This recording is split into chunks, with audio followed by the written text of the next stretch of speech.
खाते ती आणि कागद तिथून टाकून देते ते. आडबीड पडला असला तर वाईट चटका दिला असता.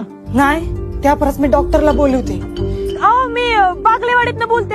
आमची धूर पिल्ला आजारी पडल्या हो. आता यायला जमल असं वाटत नाही. हा बघा माझ्याकडे एक डॉक्टर आहेत, त्यांना पाठवतो. तसं अँटीबायोटिक दिलंय मी त्याला इंजेक्शन मधून. 1-2 दिवसात होईल कमी. येतो मी.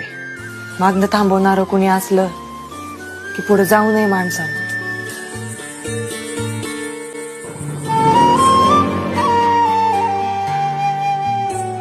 तुम्ही का भरली फी? अगं जी मुलगी आपल्यासाठी आपले जन्मदाते आईबाप सोडून येते तिच्यासाठी तिचा आईबाप नवऱ्यानंच तर व्हायचं असतं. अगं मला लय आवडतो पाऊस, कारण जन्मल्यापासून ह्या डोळ्यांनी 12 महिने दुष्काळच बघितलाय. प्रत्येकाचा पाऊस वेगळा, तसं भिजणं बी वेगळं असते डॉक्टर. काही बी झालं नसेल मी तिला घेऊन येणारच. तुझ्या वाटेला चाललास, संघर्ष आहे त्याच्यात. मराठवाड्यात जन्मलो ना त्याच दिवशी संघर्ष आमच्या 5वीला पुजलाय.